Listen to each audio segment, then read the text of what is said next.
3 kali menang, Verdong CS pimpin puncak. Awal gemilang Como bungkam Lazio. Mbappe 2 gol, Madrid catat clean sheet lagi. MU hanya imbang, rapor merah Ruben Amorim.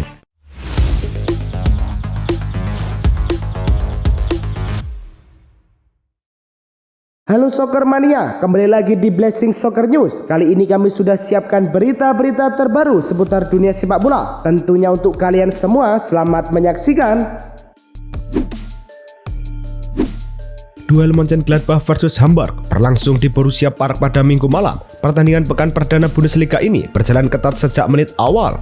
Mönchengladbach baru melakukan pergantian penting di menit ke-77. Kevin Dix, rekrutan anyar sekaligus bek timnas Indonesia, masuk menggantikan Fabio Chiarodia. Hingga peluit panjang berbunyi, skor tetap 0-0. Gladbach mencatat 1 poin dan duduk di posisi ke-10 klasmen, sementara Hamburg menempel ketat di bawahnya dengan poin sama.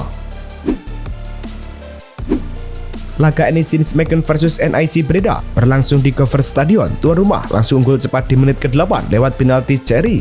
NEC kembali memperbesar keunggulan di menit ke-47. Gol tersebut lahir dari asis Calvin Verdong yang diselesaikan oleh Onal. NEC kian menjauh di menit ke-78 setelah Vito van Krotz mencatatkan namanya di papan skor. Skor 3-0 bertahan hingga laga usai. Berkat kemenangan ini, NEC Nijmegen mengoleksi 9 poin dari 3 laga dan untuk sementara memuncaki klasmen Eredivisie. Laga Lille versus Monaco berlangsung di Stade Pierre-Mauroy. Pertandingan berjalan ketat sejak awal. Kedua tim kesulitan menciptakan peluang bersih. Hingga menit-menit akhir, skor masih kacamata. Namun di masa injury time, Olivier Giroud jadi pahlawan tuan rumah lewat golnya membawa Lille unggul 1-0. Dengan kemenangan ini, Lille mengoleksi 4 poin dari 2 laga awal Ligue 1. Sementara Monaco tetap mengemas 3 poin dari hasil kemenangan di pekan perdana. Laga Como versus Lazio berlangsung di Stadion Giuseppe Civicaglia. Kebuntuan baru pecah di menit ke-47. Umpan matang Nikopas berhasil dituntaskan Anastasios Doufikas untuk membawa Como unggul 1-0. Hanya 10 menit berselang, giliran Nikopas yang mencatatkan namanya di papan skor. Tendangan bebas kaki kiri di menit ke-73 meluncur deras ke pojok atas gawang Ivan Provedel. Dengan hasil ini, Como membuka Liga Italia dengan 3 poin penuh, sementara Lazio harus pulang dengan tangan hampa. Laga ini jadi panggung bagi gelandang muda Nikopas yang terlibat langsung di 2 gol kemenangan. Pemain berusia 20 tahun itu mencetak 1 gol dan memberikan 1 assist. Selain tampil impresif dengan 7 duel dimenangkan dan 3 peluang diciptakan.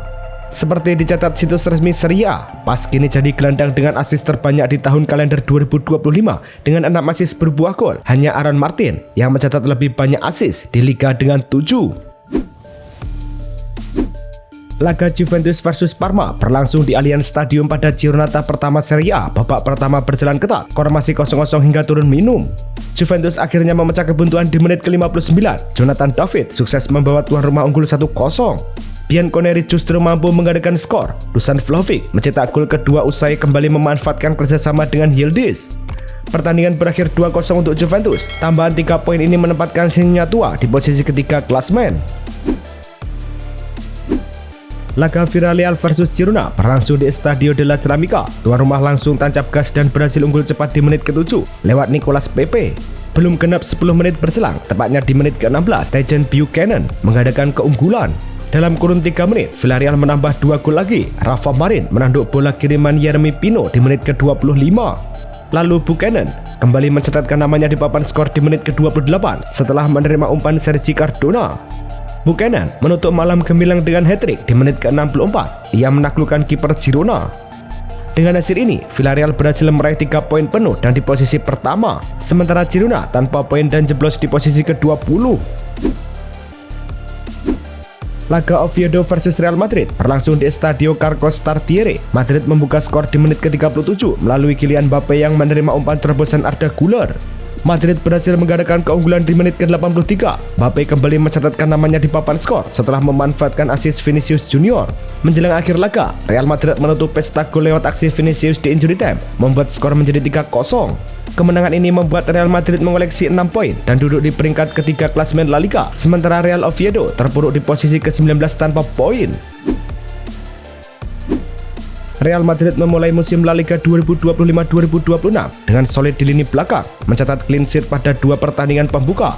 pertama kali sejak musim 2015-2016 dan menjadi yang keempat di abad ke-21.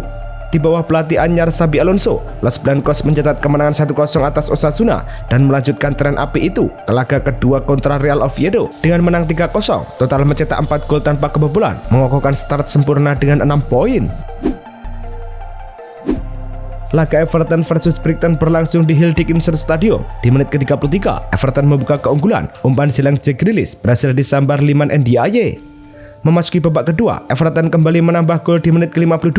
Lagi-lagi Grealish terlibat, kali ini memberikan umpan tarik ke James Garner. Dengan hasil ini, Everton mengoleksi 3 poin dari 2 laga dan duduk di posisi ke-8. Brighton baru punya 1 poin dan berada di peringkat ke-18. Jack Grealish langsung memberikan dampak besar dalam debutnya bersama Everton di stadion baru. Mantan winger Manchester City itu mencetak 2 assist saat The Toffees menang 2 gol tanpa balas atas Brighton di Hill Dickinson Stadium. Menurut catatan Premier League, jumlah assist Grealish kali ini menyamai total kontribusi selama 2 musim terakhir di City, yakni 2 umpan dalam 40 laga. Selain itu, Grealish juga jadi pemain Everton yang paling banyak merebut bola 7 kali dan memenangi tackle 3 kali. Laga Fulham versus Manchester United berlangsung di Craven Cottage. Gol baru tercipta di menit ke-58. Leny Yoro menanduk bola hasil sepak pojok. MU unggul 1-0.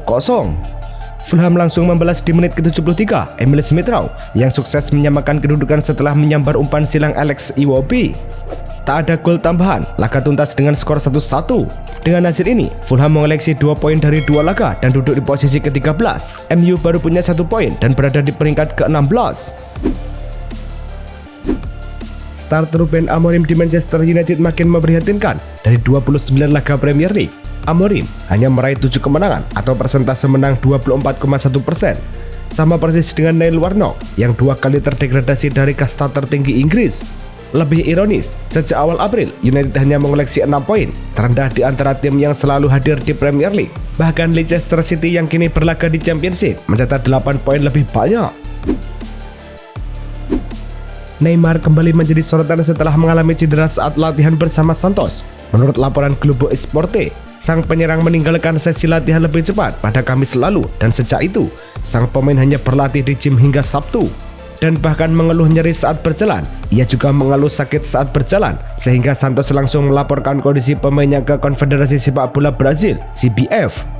CBF akan menunggu hasil pemeriksaan medis sebelum Carlo Ancelotti mengumumkan skuad untuk laga kualifikasi Piala Dunia 2026 kontra Chile dan Bolivia. Panathinaikos resmi mengumumkan kedatangan Renato Sanches dari Paris Saint-Germain dengan status pinjaman semusim. Gelandang asal Portugal itu diharapkan bisa menghidupkan kembali karirnya setelah beberapa tahun berkarir diganggu cedera dan performa yang tidak konsisten. Dalam pernyataan resmi klub di situs Panathinaikos FC, kesepakatan ini juga mencakup opsi pembelian permanen. Jika opsi tersebut diaktifkan, Sanches akan menaikkan kontrak berdurasi 3 tahun. PSG sendiri merekrutnya dari Lille pada musim panas 2022 seharga 15 juta euro. Bologna akhirnya meresmikan kedatangan Jonathan Rowe dari Marseille dengan status permanen. Winger asal Inggris berusia 22 tahun itu menaikkan kontrak panjang hingga musim panas 2029. Seperti dilaporkan El Quipe, meski detail resmi tak diumumkan, pakar transfer Fabrizio Romano menyebut nilai kesepakatan bisa mencapai 19,5 juta euro plus klausul 10% dari penjualan berikutnya. Marseille sendiri sebelumnya memasukkan Rowe ke daftar jual usai insiden di ruang ganti yang membuatnya diskors dari latihan tim utama. Bintang Bayer Leverkusen Victor Boniface menanggapi spekulasi soal batalnya transfernya ke AC Milan dengan tegas. Rumor beredar bahwa negosiasi kandas karena Boniface gagal tes medis, namun sang pemain langsung membantah lewat media sosial. Dalam unggahan Instagram, Boniface menulis singkat, "Badut di mana-mana" sebagai sindiran terhadap pemberitaan yang dianggapnya tidak benar. Meski begitu, ia diperkirakan tetap di Leverkusen, sementara peluang Milan untuk kembali mengejar tanda tangannya sebelum penutupan jendela transfer masih menjadi tanda tanya. AC Milan kini berada di tahap krusial dalam negosiasi untuk mendatangkan penyerang muda asal Denmark, Konrad Harder, dari Sporting CP. Menurut laporan Fabrizio Romano, Rossoneri telah mengajukan tawaran sekitar 24 juta euro ditambah 3 juta euro bonus kepada klub Portugal. Sinyal keseriusan Milan terlihat saat Direktur Olahraga Iglitare menggelar pertemuan dengan agen Harder. Sebelumnya, Milan telah menyetujui nilai transfer 27 juta euro sesuai permintaan Sporting CP dan kini tengah membahas struktur pembayaran secara lebih detail. Juventus tengah menghadapi jalan buntu dalam upaya merekrut Randal Kolo Muani secara permanen. Striker Prancis ini memang memberikan dampak positif di Turin dengan 10 gol dan 3 assist dalam 22 penampilan. Namun PSG bersikukuh menuntut mahar 70 juta euro, angka yang dianggap terlalu tinggi oleh manajemen Juventus. Direktur olahraga Damien Comoli tetap berupaya menjaga komunikasi, tapi negosiasi saat ini terhenti tanpa tanda-tanda PSG bersedia menurunkan valuasi. Juventus harus menimbang ulang strategi, apakah akan terganjal mahalnya tawaran atau mencari opsi alternatif di lini depan. Inaki Pena akan memperpanjang kontraknya bersama Barcelona hingga 2029 sebelum menjalani peminjaman DLC selama 1 musim. Langkah ini membantu Barcelona memenuhi aturan financial fair play dan membuka ruang untuk mendaftarkan pemain baru seperti Wojciech Szczesny. LC kini berada di posisi terdepan dalam perburuan servis kiper asal Akademi La Masia tersebut berkat kedekatannya dengan pelatih Eder Sarabia yang pernah bekerja sama di Barcelona. Dengan peminjaman ini, Pena diharapkan mendapatkan menit bermain reguler dan tetap berbunga di La Liga. Oxford United secara resmi mengumumkan peminjaman Ben Davies dari Rangers untuk musim ini. Bek berusia 30 tahun itu membawa pengalaman lebih dari 150 penampilan di Championship serta kiprah di kompetisi Eropa dan level piala seperti UEFA Champions League dan Europa League. Sebelumnya, Davies tampil gemilang bersama Birmingham City dengan 44 penampilan dan membantu mereka juara League One. Pelatih Gary Rowett menyambut hangat kedatangannya, menilai Davies sebagai tambahan kuat yang dibutuhkan tim untuk musim ini. Fabrizio Romano mengumumkan secara resmi bahwa bek muda Chelsea, Aaron Anselmino, akan bergabung ke Borussia Dortmund dengan status pinjaman untuk musim 2025-2026 tanpa opsi pembelian dan akan kembali ke Stamford Bridge pada Juni 2026. Anselmino dibawa ke Chelsea dari Boca Juniors musim lalu dengan biaya sekitar 15 juta pound sterling dan hanya mencatat debut singkat di Piala Dunia antar klub, masuk sebagai pengganti di menit ke-118. Langkah pinjaman ini dinilai sebagai peluang emas untuk mendapatkan menit bermain lebih banyak.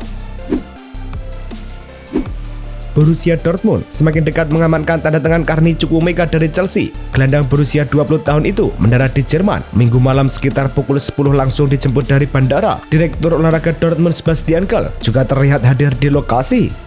Menurut laporan resmi Chelsea, di kesempatan transfer bernilai sekitar 25 juta euro ditambah bonus performa. The Blues juga menyertakan klausul penjualan kembali yang dianggap penting dalam negosiasi. Kini, Dortmund tinggal merampungkan detail akhir sebelum memperkenalkan Chukwuemeka secara resmi. Tottenham Hotspur dikabarkan mengajukan tawaran senilai 70 juta euro untuk gelandang muda Nico Paz. Namun proposal tersebut ditolak. Fabrizio Romano melalui laporan terbarunya di situs resminya menyebut pemain berusia 20 tahun itu memilih bertahan di Como untuk melanjutkan karirnya musim ini. Real Madrid sendiri masih memegang klausul pembelian kembali senilai 10 juta euro yang aktif pada 2026 dan siap mengompensasi Como demi menjaga masa depan Paz. Gelandang Argentina ini tampil gemilang di bawah asuhan Cesc Fabregas. Arsenal akhirnya bisa tersenyum setelah Gabriel Jesus kembali ke lapangan latihan usai absen panjang akibat cedera ACL sejak Januari lalu. Penyerang asal Brasil itu membagikan momen comeback-nya yang jadi angin segar bagi The Gunners di tengah badai cedera yang melanda. Menurut laporan resmi Arsenal di laman klub, kembalinya Jesus datang tepat waktu menyusul absennya Kai Havertz. Selain itu, kabar positif juga muncul soal Bukayo Saka dan Martin Odegaard. Keduanya sempat cedera saat kemenangan 5-0 atas Leeds. Namun kondisi mereka dipastikan tidak separah yang dikhawatirkan. Kiper Paris Saint-Germain, Gianluigi Donnarumma, dikabarkan telah mencapai kesepakatan pribadi dengan Manchester City. Laporan dari jurnalis transfer ternama Fabrizio Romano melalui situs resminya menyebutkan kiper timnas Italia itu tertarik bergabung dengan skuad Pep Guardiola setelah diberi lampu hijau untuk meninggalkan PSG. Namun, kepindahan ini masih menunggu kepastian masa depan Ederson yang belum menyetujui tawaran pindah ke Galatasaray. City dan PSG sudah melakukan pembicaraan dengan nilai transfer diperkirakan akan lebih rendah dari permintaan awal PSG sebesar 50 juta euro.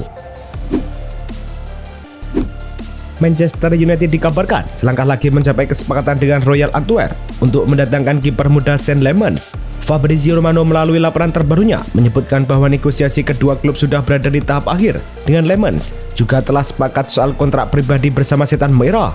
Berdasarkan data Transfermarkt, Kiper berusia 22 tahun itu masih terikat kontrak hingga Juni 2027, sementara nilai pasarnya berada di kisaran 9 juta euro. Asosiasi Sepak Bola Inggris FA resmi membuka penyelidikan terkait spanduk kontroversial yang dibentangkan fans Crystal Palace saat laga Premier League melawan Nottingham Forest. Seperti dilaporkan The Athletic, spanduk itu menampilkan pemilik Forest, Evangelos Marinakis, dengan ilustrasi menodongkan pistol ke kepala Morgan Gibbs White, disertai simbol uang dan sindiran tajam.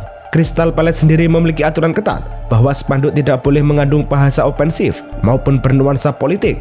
Premier League menegaskan kasus ini masuk ranah FA. Itulah tadi kumpulan berita-berita terbaru dari kami. Simak terus berita-berita terbaru lainnya dan jangan lupa like, komen, dan juga subscribe.